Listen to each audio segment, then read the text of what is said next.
نحمده ونصلي على رسوله الكريم أما بعد فأعوذ بالله من الشيطان الرجيم بسم الله الرحمن الرحيم رب اشرح لي صدري ويسر لي أمري واحلل عقدة من لساني يفقهوا قولي۔ ہم راز کی حفاظت کے حوالے سے دیکھ رہے تھے، یہ عورت پر مرد کا دوسرا بڑا حق ہے، کیونکہ دونوں ایک دوسرے کا لباس ہیں۔ ہم اس کے بارے میں پہلے بھی دیکھ چکے۔ تو کسی عورت کے لیے یہ جائز نہیں ہے کہ وہ اپنے شوہر کے راز اپنے ماں باپ پر کھول دے یا اپنے دوستوں پر کھول دے یا دوسروں پر کھول دے۔ اس کو ڈرنا چاہیے کہ اللہ اس کے راز سارے لوگوں پر کھول دے گا۔ اللہ اکبر۔ اگر کوئی عورت اپنے شوہر کو دنیا میں بے نقاب کرتی ہے تو اللہ تعالیٰ سارے جہان کے سامنے اسے بے نقاب کر دے گا۔ تو اس میں کوئی شک نہیں کہ جب دو لوگ اکٹھے رہتے ہیں تو اختلاف اور شکایت تو پیدا ہو ہی جاتی ہے، لیکن اس کا یہ مطلب نہیں کہ عورت آگے بڑھ کے انتقاماً مرد کے رازوں کو کھولنا شروع کر دے۔ رازداری آخری سانس تک رہے گی۔ یہ رازداری کسی مخصوص وقت پہ جا کے حتیٰ کہ طلاق بھی ہو جائے تب بھی اس کے راز تو اوپن نہیں کر سکتی۔ اسی طرح سے عورت کا بڑا فریضہ ہے، تیسرا بڑا فریضہ گھر کا انتظام۔ اب دیکھیے، جو عورت جاب کرتی ہے، بزنس کرتی ہے، وہ گھر کا انتظام کیسے چلا سکتی ہے؟ وہ گھر کا انتظام چلانا بھی چاہے تو وہ انتظام متاثر ہو جاتا ہے۔ اسی لیے عورتوں کو خطاب کر کے کہا وَقَرْنَ فِي بُيُوتِكُنَّ، کہ اپنے گھروں میں قرار کے ساتھ رہو۔ سورہ الاحزاب کی آیت نمبر 33 ہے، اور مفسرین نے اس کی وضاحت کی ہے کہ اپنے گھروں میں ٹھہرو، یعنی اپنے گھروں کو اپنا دائرہ عمل بنا لو۔ آج کے دور میں اگر ہم دیکھیں تو عورت سامان نمائش بن کے رہ گئی ہے۔ اسلام کا نقشہ اس کے مقابلے میں یہ ہے کہ عورت جو ہے وہ گھر کے اندر کی ذمہ داریوں کو سنبھالے، مرد باہر کی ذمہ داریوں کو سنبھالے۔ عورت بچوں کی دیکھ بھال کرے گی اور اس کے ساتھ بچوں کی تربیت بھی اور گھر کے نظام کو چلائے گی۔ جیسے ایک ریاست کے نظام کو سنبھالنا بہت مشقت کا کام ہے لیکن معزز کام ہے، اسی طرح سے گھر کی سلطنت کا انتظام کرنا، گھریلو امور کا انتظام کرنا، اس کو ایک باعزت ذمہ داری کے طور پر عورت کو ادا کرنا چاہیے، اور گھر کو معیاری گھر بنانے کے لیے اپنی پوری صلاحیتیں اسے وقف کرنی چاہیے۔ گھر بھی ایک باغ کی طرح ہے، اور جیسے باغ کو نگہبانی کی بھی ضرورت ہوتی ہے اور باغ کو پوری طرح سے مالی کی خبرگیری کی بھی ضرورت ہوتی ہے، تو گھر کے باغ کی مالن ہے عورت، اس کو یہ کردار ادا کرنا چاہیے۔ نبی صلی اللہ علیہ وسلم نے فرمایا عورت اپنے شوہر کے گھر کی نگران ہے اور وہ اس کی جواب دہ ہے، اور بخاری میں یہ باب قوا انفسکم واہلیکم نارا کے حوالے سے یہ حدیث آئی ہے، یعنی اپنے آپ کو اور اپنے گھر والوں کو آگ سے بچاؤ، تو اس میں عورت کا یہ کردار ہے۔ تو امور خانہ داری کی مہارت عورت کے لیے سب سے بڑی ایجوکیشن ہے، یعنی گھریلو امور کو چلانا، رشتوں کا خیال رکھنا، اولاد کی تربیت، اور اسی طرح سے اگر ہم یہ دیکھیں کہ کامل عورت کون سی ہے تو کامل عورت کوئی ڈاکٹر کامل عورت نہیں ہو سکتی اس وقت تک جب تک کہ وہ گھریلو امور میں مہارت پیدا نہ کر لے۔ کوئی انجینئر عورت کامل عورت نہیں ہو سکتی اگر وہ انجینئرنگ میں چاہے اس نے گولڈ میڈل لیا، چاہے وہ اس میں بہت عمدہ کام کر رہی ہو، لیکن اس وقت تک جب تک کہ گھریلو امور میں وہ اپنی پوری صلاحیت نہ لگا دے۔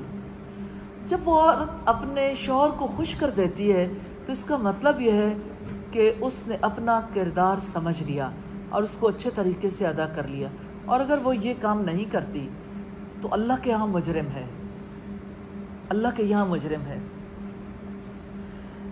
اللہ تعالیٰ کی طرف سے عزت اور کامیابی کی مستحق وہی عورت ہے جو گھریلو نظام کو اچھے طور پر چلا سکتی ہے۔ جو عورت دنیا میں ایک گھر کو آباد کرے وہی جنت کے گھر کو آباد کرنے کے لیے موزوں ہے، اسی کا انتخاب ہوگا۔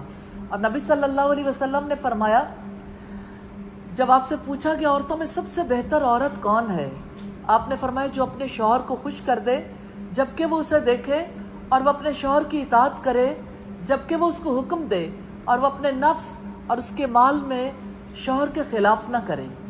تو جو عورت کے اوپر مرد کی جانب سے فرائض عائد ہوتے ہیں، یعنی مرد کے جو حقوق ہیں ان حقوق کو وہ پورا کرے.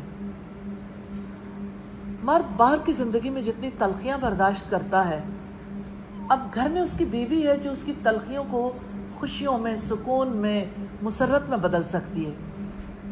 تو مرد کے لیے عورت کی حیثیت گوشے سکون کی ہے کہ وہ اس کے پاس آئے، اس کے پاس آ کے اپنا سکون تلاش کرے.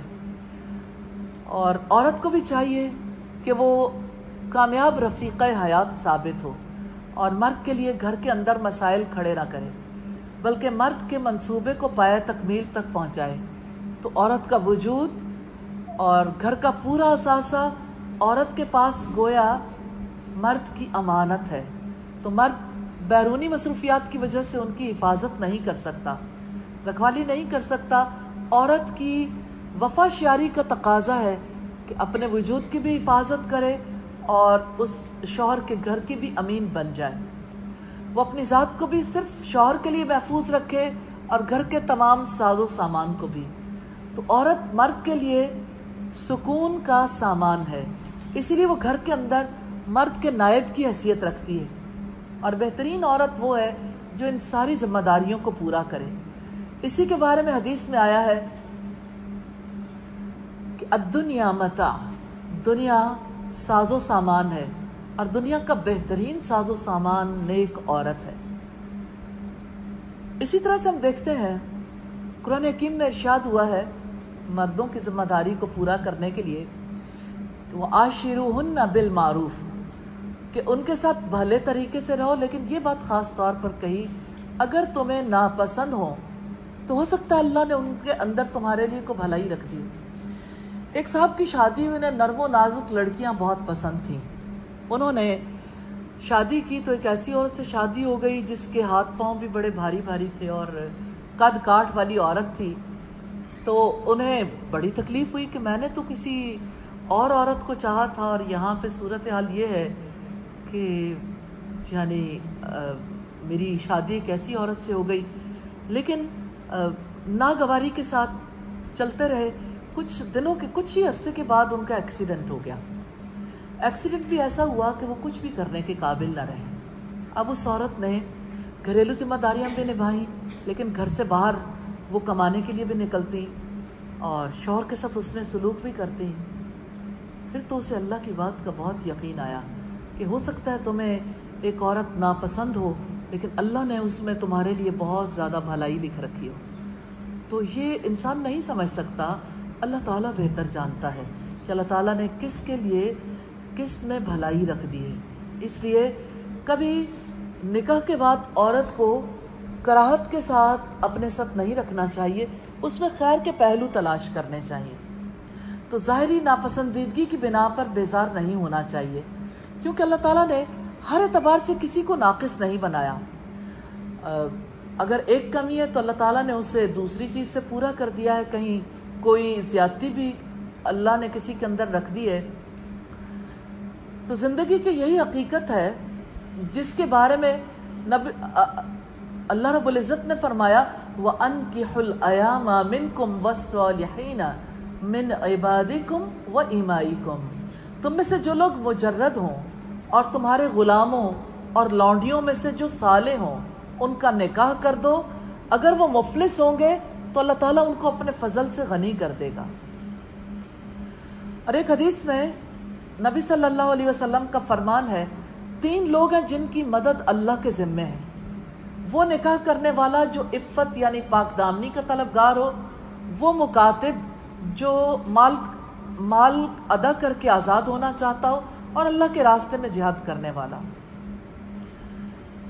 تو آپ دیکھیے کہ سوسائٹی کے اندر عورت کا اپنا رول ہے، مرد کا اپنا رول ہے. اب کسی معاملے میں جب 2 فریق ہوں تو وہ کیسے سوچیں کہ باہم محبت کے ساتھ اچھے طریقے سے نباہ کرنا ممکن ہو جائے. تو اس میں سوچنے کا ایک طریقہ تو یہ ہے کہ دونوں اپنی اپنی طرف دیکھیں. یعنی آپ یہ دیکھیے کہ یہ معاملہ شوہر بیوی کے حوالے سے بھی اور جنرل بھی، ایک سوچ کا طریقہ یہ کہ انسان صرف اپنی ذات کو دیکھے، میں کیا چاہتا ہوں، میری کیا ضروریات ہیں، مجھے کیا پسند ہے، مجھے کیا ناپسند ہے. سیلف سینٹرڈ لوگ جیسے سوچتے ہیں، سیلفش لوگ سوچتے ہیں. اور دوسرا طریقہ یہ ہے کہ انسان دوسروں کی طرف دیکھے کہ انہیں کیا پسند ہے. دوسروں کے ساتھ، دوسروں کی طرف دیکھنے والا سوشلائز اچھا کرتا ہے اور نباہ اچھا کر سکتا ہے. پہلے طریقے میں انسان کی نگاہ اپنی ذمہ داریوں پر ہوتی ہے اور دوسرے طریقے میں انسان کی نگاہ اپنے حقوق پر. ایک طریقہ اصلاح کا ہے، دوسرا طریقہ فساد کا ہے. صرف انسان اپنی طرف دیکھے، اپنی ضروریات کی طرف، تو یہ سیلفشنس ہے. لیکن اپنی ذمہ داریوں کی طرف دیکھے تو یہ اصلاح کا طریقہ ہے. انسان یہ دیکھے کہ اچھا میرے کرنے والے کام کون سے.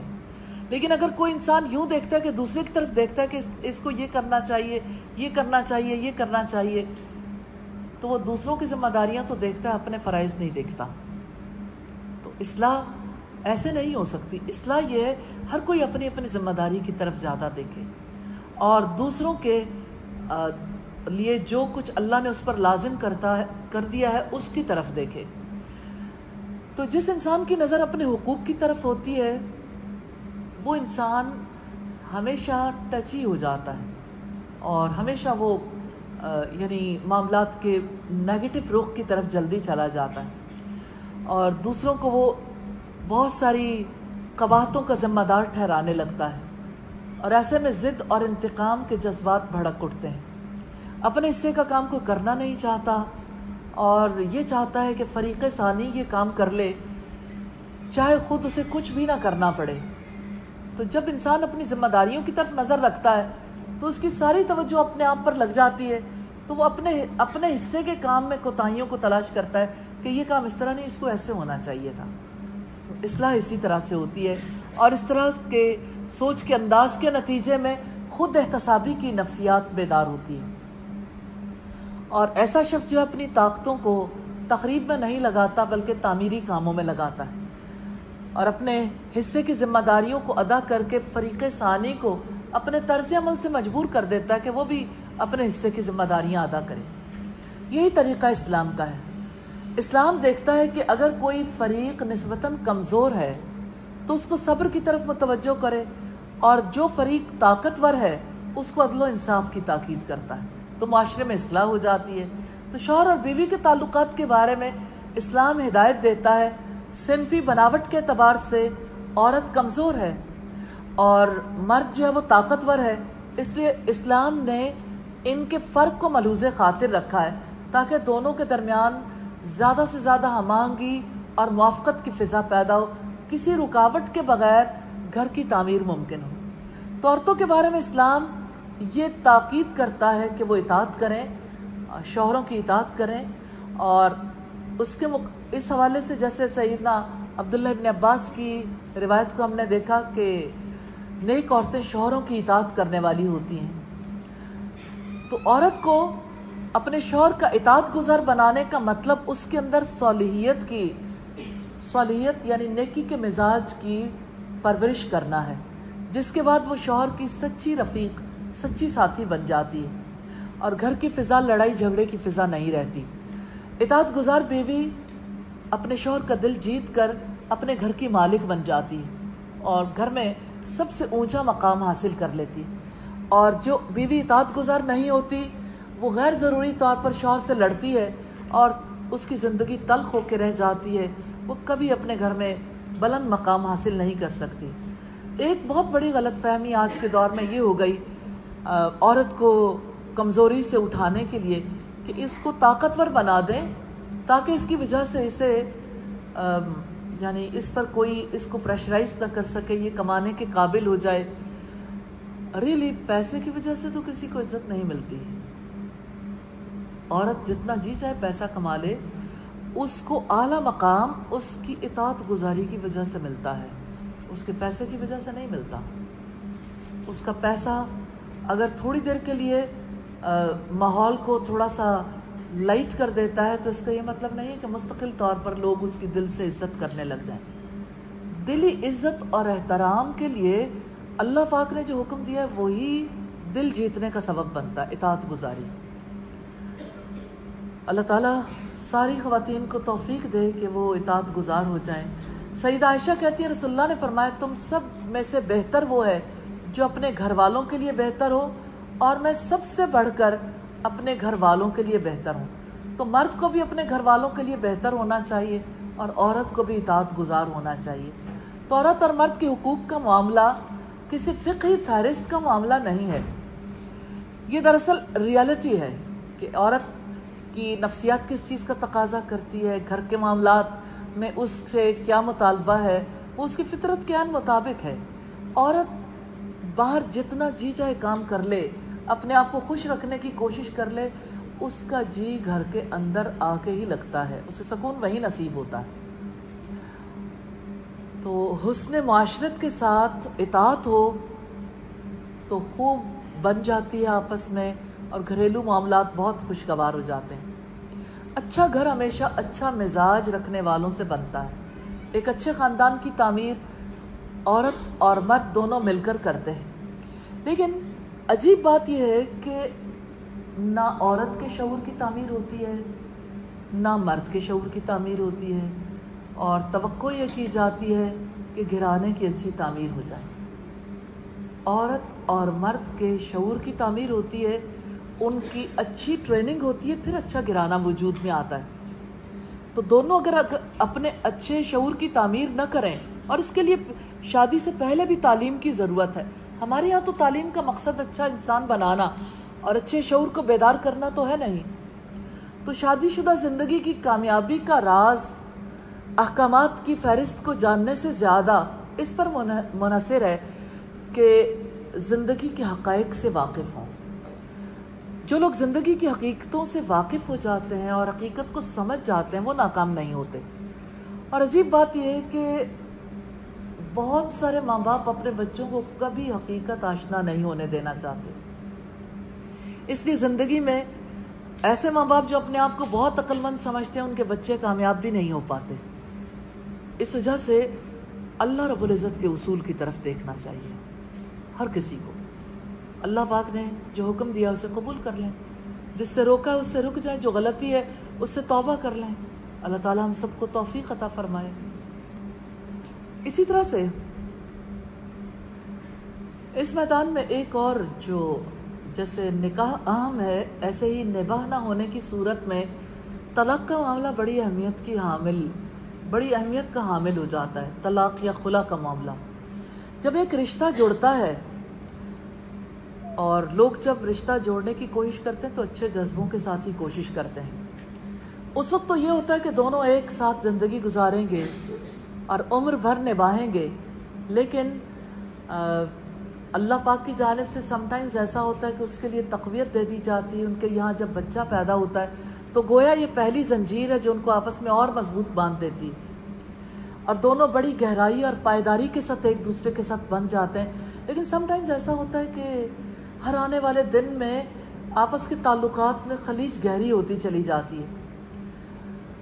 دنیا کی ریسرچز یہ بتاتی ہیں، انسائکلوپیڈیا بریٹینیکا میں بھی اس کا تذکرہ ہمیں ملتا ہے 1984 کے ریفرنس سے۔ مغربی ممالک میں طلاق کی ریشو میں اضافے کا سبب بے اولاد جوڑے ہیں، یعنی ان کی اولاد نہیں ہوتی تو اس کی وجہ سے طلاق کا رجحان بڑھ جاتا ہے۔ اور ایک مغربی جج نے اپنے فیصلے میں بیان کیا ہے کہ ہر چھوٹا بچہ جو ایک جوڑے کے یہاں پیدا ہوتا ہے وہ ایک مزید ضمانت ہے کہ ان کی شادی کسی طلاق کی عدالت میں ختم نہیں ہوگی، یعنی اب ان کے نباہ کے چانسز اور زیادہ بڑھ گئے ہیں بچے کی پیدائش کے بعد۔ لیکن اس کے باوجود کہ اتنے مضبوط رشتوں میں بندھ جاتے ہیں، پھر بھی بعض اوقات ایسے چانسز پیدا ہو جاتے ہیں کہ مرد اور عورت ایک دوسرے کے ساتھ رہ نہیں پاتے، اور پھر طلاق کا موقع آ جاتا ہے۔ جیسے نکاح ایک حقیقت ہے، طلاق بھی بہت بڑی حقیقت ہے، لیکن طلاق کی کثرت نئی چیز ہے۔ یعنی زمانے میں اس سے پہلے ایسا کبھی نہیں ہوا تھا کہ طلاقوں کی ریشو اس قدر زیادہ بڑھ جائے۔ حقیقت یہ ہے کہ جہاں بھی انڈسٹریلائزیشن ہوئی ہے وہاں پر طلاقوں کی ریشو بھی ساتھ میں زیادہ ہوئی ہے، کیونکہ عورت بھی اسی طرح سے مرد بن جاتی ہے۔ صنعتی ترقی کے لیے مرد کارکنوں کے ساتھ عورتوں کی ضرورت پڑتی ہے، اور عورت ذرا سستا کارکن ہے جس کے لیے جب وہ نکلتی ہے گھر سے اپنی بنیادی ذمہ داریوں کو چھوڑتی ہے تو اس کی بنیادی ذمہ داریوں سے کوئی بھی اعراض نہیں کرنا چاہتا، کیونکہ اس سے ڈیمانڈ تو رہتی ہے کہ وہ اپنا گھر سنبھالے، اپنی اولاد سنبھالے، ان کی تربیت کرے۔ پھر جب عورت یہ سب کچھ نہیں کر پاتی تو باہمی اختلاف شروع ہو جاتا ہے۔ اس لیے یہ بھی دیکھنے کی ضرورت ہے کہ طلاق کا حکم کیا ہے۔ سب سے پہلی بات یہ کہ طلاق ایک ایکسیپشنل کیس ہے۔ طلاق کوئی یعنی ایسا حکم نہیں ہے جو سب پر فرض عائد ہو جاتا ہے۔ اللہ تعالیٰ نے اس کے لیے احکامات مقرر کیے ہیں، اور قرآن ایک محفوظ کتاب ہے جس میں انسانی زندگی کی تمام ضروریات کا لحاظ رکھا گیا۔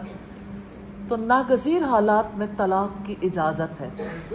حدیث میں اس کو ابغض المباحات یعنی مباح چیزوں میں سب سے زیادہ ناپسندیدہ قرار دیا گیا ہے۔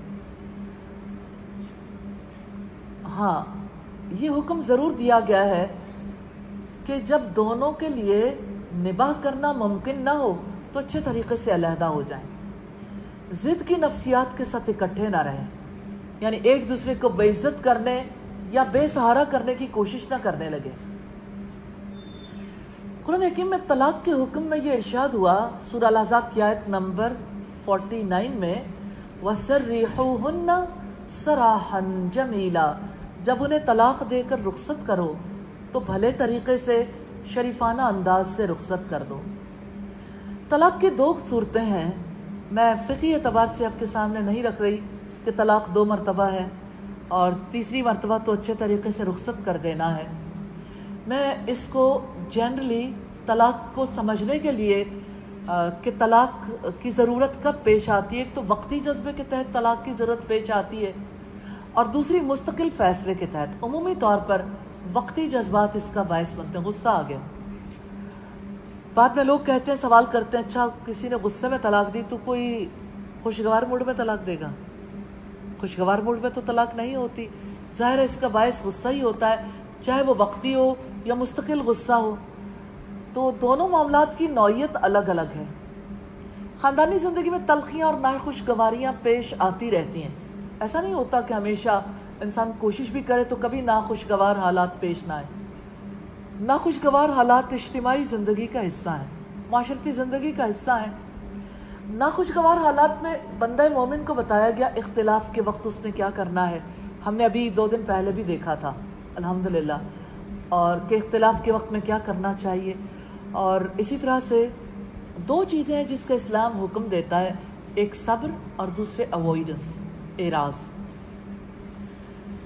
سخت الفاظ بول کر اپنے دل کا طوفان نکالنے کا راستہ بعض اوقات تلاش کر لیا جاتا ہے، اور خاندانی زندگی میں کوئی پیچیدگی پیدا نہیں ہوتی۔ اگر کوئی سخت الفاظ بول لیتا ہے تو عورت اگر صبر کر جائے یا اعراض کر لے، یعنی اس کو اپنے دل پہ سوار نہ کرے، تو وہ بلا ٹل جاتی ہے، یعنی وہ صورتحال ختم ہو جاتی ہے۔ لیکن جو لوگ جھوٹے پندار میں مبتلا ہوتے ہیں، انا پرست ہوتے ہیں، نہ وہ صبر کر سکتے ہیں، نہ اعراض کر کے اس معاملے کو ختم کر سکتے ہیں، تو پھر ایسے میں جب عورت صبر نہیں کرتی تو مرد بھی اپنے غصے کے اظہار کے وقت طلاق طلاق کہہ کے رشتے کو ایک ہی بار توڑ ڈالتا ہے۔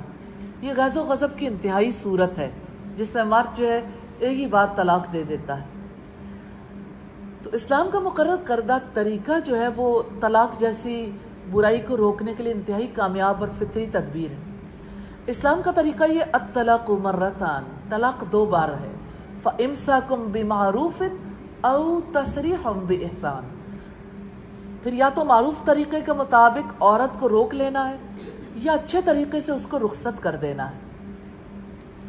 ایک شخص رسول اللہ کے پاس آئے، اس نے کہا، اللہ کے رسول، اللہ نے طلاق کی آیت میں 2 بار کا ذکر کیا ہے، تیسری بار کہاں ہے؟ آپ نے فرمایا احسان کے ساتھ رخصت کرنا، کیونکہ پھر تو گنجائش ہی نہیں رہ جاتی، یہی تیسرا ہے۔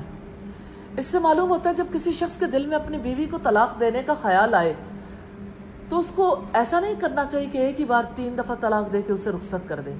صحیح طریقہ یہ کہ اس کو ایک طہر میں طلاق دے اور پھر اسے یعنی انتظار کرے، جب عورت حیض سے ہو پھر اگلے طہر میں اسے دوسری طلاق دے، پھر حیض سے پاک ہو جائے، اب کی بار اگر وہ طلاق دے گا تو اسے رخصت ہی کرنا ہے، یا تو وہ تیسرے طور میں رجوع کر لے گا۔ 3 مہینے کا عرصہ ہے، اتنا بھی کیا غصہ جو اتنے لمبے عرصے جاری رہے۔ نارملی غصہ 2-4 دن میں ختم ہو جاتا ہے، اور وہ جو تڑاق کیا تھا اس کے بعد بہت زیادہ، یعنی طلاق کو، رشتے کو جو توڑنے کا سلسلہ کیا تھا، وہ سلسلہ پھر بعد میں بہت محسوس ہوتا ہے۔ پھر لوگ دباؤ ڈالتے ہیں، کوئی صورت نکالیں، کچھ ایسا ہو جائے، ہمارے بچے تباہ ہو جائیں گے، ہمارا گرانہ یہ ہو جائے گا، ہم کوئی بھی ہرجانہ یا کوئی بھی کفارہ ادا کرنے کے لیے تیار ہیں، لیکن کسی طرح ہماری زندگی بچا لیں۔ بھئی اللہ پاک نے بچائی ہے، اللہ تعالیٰ کب اجازت دیتا ہے۔ حضرت عمر کوڑے لگاتے تھے جو ایک وقت میں 3 طلاقیں دے دیتے تھے، لیکن یہ بھی ریالٹی ہے کہ ایک وقت میں دی گئی 3 طلاقوں کی حیثیت 3 کی ہے ہی نہیں، وہ ایک ہی رہے گی، ایک رہے گی۔ اس کی وجہ یہ ہے کہ یہ زیادتی کا معاملہ ہے، اور زیادتی پر سزا بھی ہونی چاہیے، اور اللہ کے یہاں بھی سزا ہوگی کہ ایک وقت میں اگر ایک کام کرنا تھا تو آپ نے کہا 1000 بار طلاق، تو 1000 بار تو اللہ تعالیٰ کی یہاں حساب دینا ہوگا، کیونکہ اصل میں تو ایک ہی طلاق ہوگی۔ تو اللہ پاک نے موقع دیا ہے، عدت یعنی طلاق کی مدت مقرر کر کے، کہ اس کی وجہ سے یعنی مرد بھی سوچے، عورت بھی سوچے، گھر والے بھی بیٹھ کے سمجھائیں، تو آپس میں نباہ کا موقع مل جاتا ہے۔ الحمدللہ، تو طلاق اسلام میں پسندیدہ نہیں ہے، لیکن طلاق کی اجازت ہے۔ اللہ کے نزدیک حلال کاموں میں سب سے زیادہ مبغوض ہے۔ تو جو شخص نکاح اور طلاق کے معاملے میں اسلام کے اصول پر چلنا چاہے تو اسے چاہیے کہ مسنون طریقے سے طلاق دے، اور طلاق اگر ایک بار طلاق دی ہے اور پہلے طور کے بعد حیض کا پیریڈ بھی گزر گیا، تو ایسی صورت میں اس کے پاس گنجائش ہے، وہ رجوع کر سکتا ہے۔ اور اگر رجوع کر لیا، کئی سال تک ایسی صورتحال رہی، پھر طلاق دے دی، پھر بھی ایسی صورتحال ہے کہ پھر بھی اس کے پاس گنجائش ہے عدت تک کی، لیکن اگر اب کی بار رجوع کر لیتا، اب چانس نہیں ہے، کیونکہ جو ہی وہ طلاق دے گا اسی وقت واقع ہو جائے گی۔ تو یوں ہم دیکھتے ہیں کہ جدائی سے پہلے، یعنی مستقل جدائی سے پہلے، اللہ پاک نے 3 قروء تک سوچنے کا موقع دیا ہے، اور اتنی دیر میں نارملی اس سے بہت پہلے ہی غصہ اتر جاتا ہے۔ تو اگر کسی وقتی جذبے کے تحت طلاق دی ہے تو وہ تو ختم ہو جائے گی، لیکن اگر مستقل فیصلہ کیا ہے تو اس میں لازمی طور پر پھر تیسرے طور میں طلاق ہو جائے گی۔ اور یہ جو حکم ہے کہ انہیں اچھے طریقے سے رخصت کرو، وَمَتِّعُوهُنَّ، کہ انہیں کچھ متاع دے دو، سورہ البقرہ کی آیات سے ہمیں پتہ چلتا ہے 236 اور 241 میں۔ جیسے آیت نمبر 236 میں ہے متاعً بالمعروف حقاً علی المحسنین، دستور کے مطابق سامان دینا ہے، لازم ہے نیکی کرنے والوں پر۔ اور اسی طرح سے دوسری بار بھی یہ کہا متاعً بالمعروف حقاً علی المتقین۔ تو یہ متاع جو ہے، متاع کیا ہے؟ یعنی طلاق ہو گئی، اگر کسی کا مہر رہتا ہے مہر تو دینا ہی ہے، اگر وہ ابتدا میں نہیں دیا، کیونکہ مہر کی 2 قسمیں ہیں نا، مہر معجل جو اسی وقت ادا کر دیا جاتا ہے، اور مہر معجل یعنی ایک عین سے ہے اور ایک حمزہ واؤ سے ہے، اور اس کا مطلب ہے کہ مدت مقررہ تک، کہ اچھا اتنے عرصے میں دے دیں گے۔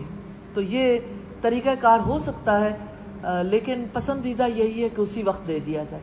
اب اس کے علاوہ عورت کو گفٹس دیے ہیں، واپس نہیں لے سکتے، عورت کے نام کوئی زمین ہے، واپس نہیں لے سکتے۔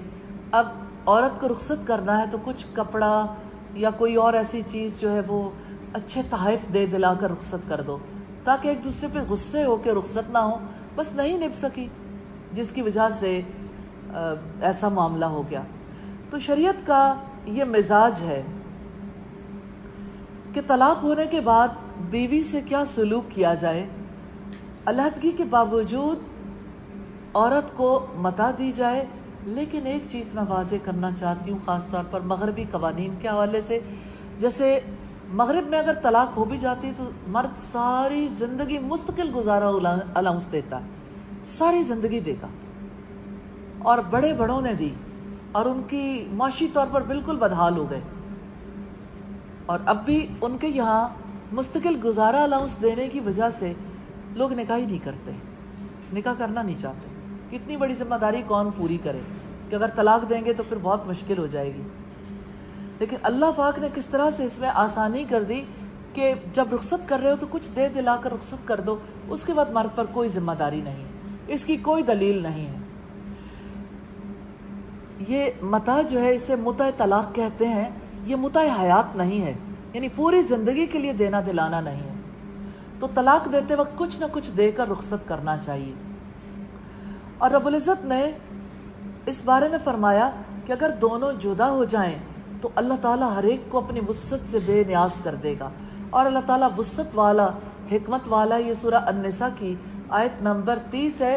تو طلاق ہو جائے تو طلاق ہونے کے بعد اللہ کا وعدہ ہے کہ ضرور اللہ تعالیٰ حالات میں آسانی پیدا کر دے گا۔ تو طلاق کے بعد ایک عورت کے لیے اپنے ضروری اخراجات پوری کرنے کی پھر کیا صورت ہے؟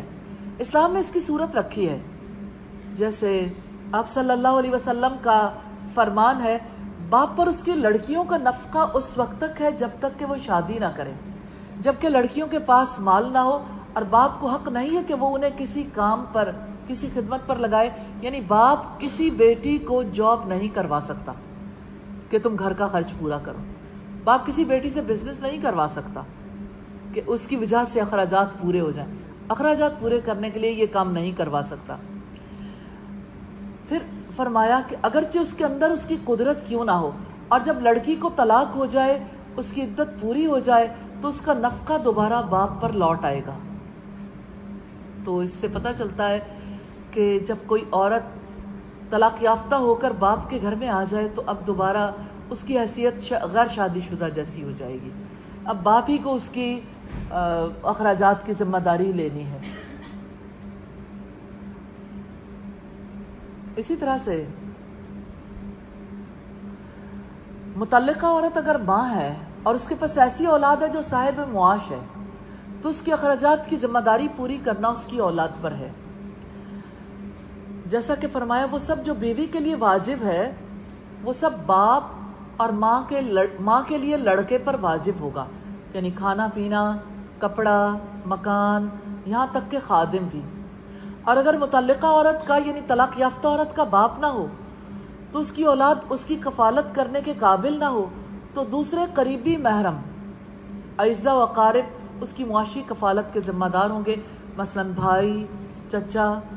اور اگر تیسری صورت بھی نہ ہو تو اسلامی شریعت کی روح سے بیت المال سے اس کے اخراجات پورے کیے جائیں گے۔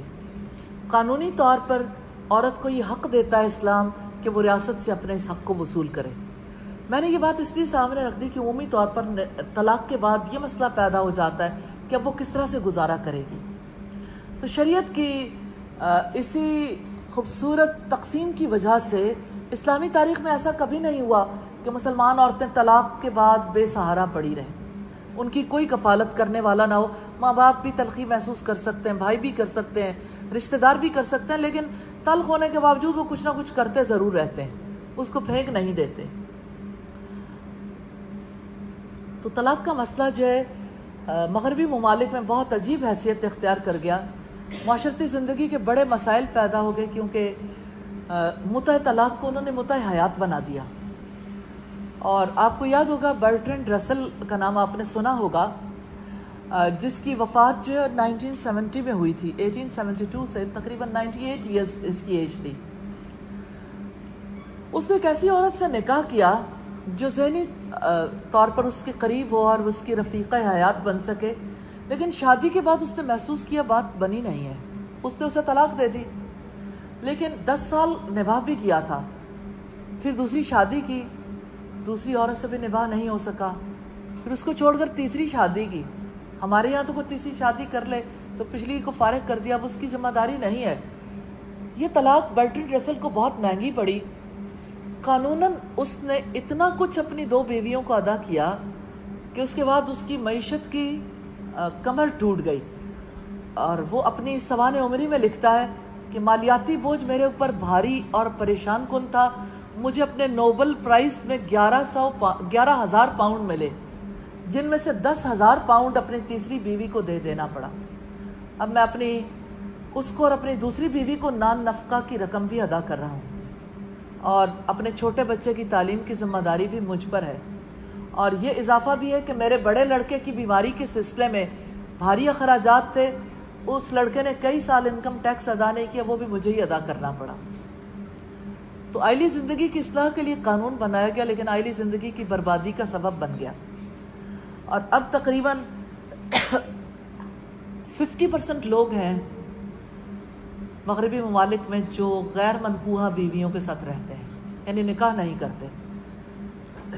تو یہ ایک غیر فطری قانون کی وجہ سے ہے، طلاق کے اس قانون کی وجہ سے یہ صورت سامنے آئی. طلاق کو مشکل بنانے کا ایک صورت جو ہے وہ انڈیا میں بھی ہے. انڈیا میں طلاق دی ہی نہیں جا سکتی، نکاح ثانی کا راستہ ہی بند کر دیا. اس لیے عورت چاہے کچھ ہو جائے وہ اس شوہر کے ساتھ ہی نباہ کرے گی. اب ایسی عورتیں تلخی کے ساتھ زندگی گزارتی ہیں، یا خودکشی کر لیتی ہیں، یا پھر اگر مرد کا انتقال ہو جائے تو اس کے ساتھ ستی ہو جاتی ہیں، یعنی اسے جلا دیا جاتا ہے. کس قدر غیر فطری طریقہ کار ہے. ہندو معاشرے کو اس کی بہت بڑی قیمت پے کرنی پڑی، کیونکہ خودکشی کا ریٹ بہت زیادہ بڑھ گیا. تو یوں ہم دیکھتے ہیں کہ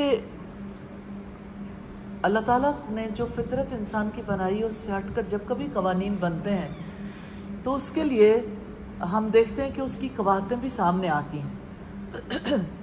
اللہ تعالیٰ سے دعا ہے ہمیں اسلامی قوانین کی حکمت کو سمجھنے کی توفیق عطا کرے اور دوسروں کو سمجھانے کی توفیق دے دے، تاکہ اسلام پر ہم سب مطمئن ہو جائیں.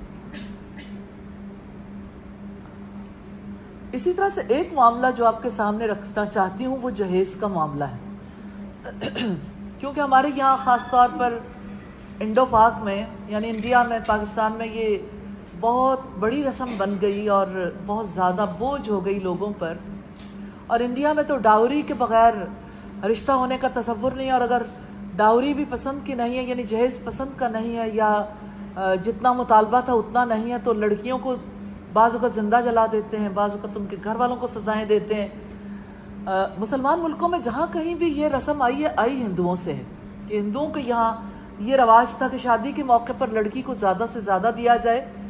اور اصل میں اس کی اصل یہ تھی کہ جہیز کے نام پر بیٹی کو اپنی دولت میں سے کچھ حصہ دے دیا جائے اور اسے وراثت میں شریک نہ کیا جائے. اور مسلمانوں نے بھی انہی سے یہ بات سیکھ لی ہے، اسی لیے وراثت میں بیٹی کو حصہ نہیں دینا چاہتے اور جہیز دے کر اپنی کمپنسیٹ کرنا چاہتے ہیں، تاکہ جہیز کی وجہ سے بیٹی کو ایکسیپٹیبل بنایا جائے سسرال میں، اور بعد میں یعنی اس کی وراثت سے اسے محروم کر دیا جائے، شرعی حق سے محروم رکھا جاتا ہے. جہیز کے حوالے سے دلیل یہ دی جاتی ہے کہ حضرت فاطمہ کا جو جہیز تھا، اپنی بیٹی کو رسول اللہ صلی اللہ علیہ وسلم نے جو جہیز دیا تھا، وہ دلیل ہے سب کے لیے کہ باقی لوگ بھی جہیز دے سکتے ہیں. تو ہم دیکھتے ہیں کہ سیدہ فاطمہ کو کیسا جہیز دیا گیا. لیکن میں سمجھتی ہوں کہ اس سے پہلے ہم جتنی بات چیت کر چکے ہیں اس کو ہم تھوڑا سا اس کا جائزہ لے لیں. آج کی اس نشست میں ہم نے بہت ذرا تھوڑا سا زیادہ یعنی اس سے ظہر دے کے لڑکی کی ذمہ داریوں اور لڑکی کے گھر والوں کے حوالے سے بہت ساری چیزوں کا جائزہ لیا. تو ممکن ہے کہ کوئی چیزیں ایسی بھی ہوں جو اچھی نہ فیل ہوئی ہوں، لیکن یہ اللہ کا حکم ہے، ہم نے اللہ کے حکم کو قبول کرنا، اور میں اللہ تعالیٰ کے حکم کو اپنی مرضی سے تبدیل نہیں کر سکتی، اور اگر میں کروں گی تو میری اللہ کے یہاں پکڑ ہے. سبحانک اللہم و بحمدک نشہد ان لا الہ الا انت نستغفرک و نتوب الیک. السلام علیکم ورحمۃ اللہ وبرکاتہ.